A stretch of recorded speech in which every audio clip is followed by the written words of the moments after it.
क्या डैड, आपने तो मुझे डरा ही दिया। अवनी, ये देखो मैं क्या लाया हूं। ये है एंटीक ग्लास का सेट, राजा महाराजा के टाइम का, जिसकी कीमत 50,000 है। ये तुम्हें पूरे जोधपुर में नहीं मिलेगा। रेयर पीस है। बताओ कैसा लग रहा है? ये कहते हुए अनिल ने एक बेहद एंटीक ग्लास और जग का सेट अवनी को दे दिया। अवनी जितना हैरान उस एंटीक सेट को देखकर थी, उससे ज्यादा हैरान 50,000 सुनकर थी। गीता और गौतम को अपनी आंखों पर यकीन नहीं हो रहा था। 50,000? लेकिन डैड, आप इतने पैसे लाए कहाँ से? अब मेरा मतलब इसकी प्राइस आज मार्केट में कम से कम 50,000 होगी, लेकिन सोचो मैंने कितने में लिया होगा। ये बात सुनकर अवनी गीता को देखने लगी। 30,000? अनिल ने हंसते हुए नहीं में सिर हिला दिया। तो फिर 20,000? नहीं, मैं ये सेट सिर्फ 300 रुपए में लाया हूं। ये बात सुनते ही अवनी और गीता हैरानी से उस ग्लास के सेट को देखने लगे। अवनी को अब अपनी आंखों पर यकीन नहीं हो रहा था। सच में तुम इसे 300 में लेकर आए हो? देखकर तो बहुत महंगा लग रहा है। मैं तो असली ही समझी थी। मानना पड़ेगा, ये तो मास्टर कॉपी है।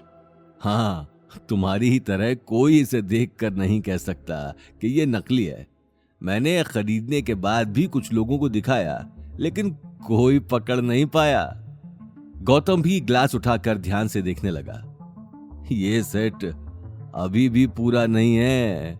मैंने उस एंटीक मार्केट के शॉपकीपर से पूछा। उसने मुझे कल वापस आने को कहा है। कल बाकी बचे 2 ग्लास भी आ जाएंगे। उसके बाद ये सेट पूरा हो जाएगा। डैड, मुझे नहीं लगता कि आपको वापस उस मार्केट में जाना चाहिए। हाँ डैड, गौतम ठीक कह रहा है। उस मार्केट में बहुत सारे चोर उचक्के भी घूमते। कहीं आपको कुछ हो गया? डोंट वरी अवनी, कुछ नहीं होगा मुझे। देखो ना, आज भी तो सही सलामत आ गया। और फिर मैं नहीं चाहता कि वो बचे हुए 2 ग्लास कोई और ले जाए।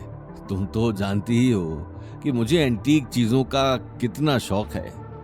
ये बात सुनते ही अवनी गौतम को देखने लगी। ठीक है, लेकिन कल आप अकेले नहीं जाएंगे।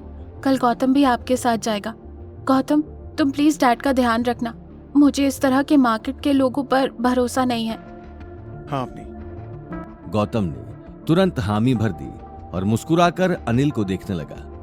अनिल को कहीं ना कहीं गौतम के साथ जाना पसंद नहीं था, लेकिन अवनी की बात के आगे वो कुछ कह नहीं पाया। देखते ही देखते रात हो चुकी थी।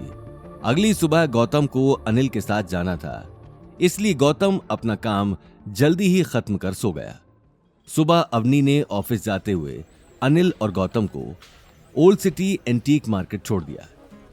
मार्केट में पहुंचते ही गौतम चारों तरफ लोगों की भीड़ और शोर शराबा देखने लगा। अब वैसे देखा जाए तो राजस्थान का जोधपुर जिला अपनी बहुत सारी खूबियों के लिए मशहूर था। जोधपुर में घूमने के लिए बहुत सारे ओल्ड मार्केट थे, बहुत सारे फोर्ट भी थे, जो आज भी वैसे ही दिखते थे जैसे आज से 100 साल पहले दिखते होंगे। यहाँ की दीवारों का रंग रात होते होते इस कदर निखर जाता था कि देखने वाले की आंखें एक पल के लिए वहीं थम जाती थी। इसलिए इसे ब्लू सिटी भी कहा जाता था। गौतम को जोधपुर में रहते हुए कई साल हो चुके थे, लेकिन उसने आज तक जोधपुर का ये मार्केट नहीं देखा था। इस मार्केट में जोधपुर के अमीर से अमीर आदमी से लेकर गरीब से गरीब आदमी भी आता था, क्योंकि यहाँ मिलने वाली चीज ज्यादातर कीमती और एंटीक ही होती थी। मार्केट और वहां लोगों का जमावड़ा देखकर गौतम की आंखों में गहरी चमक थी। वो कभी आते जाते लोगों के हाथ में सामान देखने लगता, तो कभी उसकी नजर उन दुकानदारों पर चली जाती जो अब तक अपने ग्राहकों से रेट के लिए लड़ रहे थे। लेकिन उसी वक्त उसके आगे चल रहा अनिल एक बहुत बड़ी दुकान पर आकर रुक गया। उस दुकान का आधा सामान बाहर ही फैला हुआ था, जैसे antique mirror, watch, glass, curtains और भी बहुत कुछ। आ जाओ, अब मैं तुम्हें अपना टैलेंट दिखाता हूँ कि कैसे इस तरह के मार्केट से सामान लिया जाता है।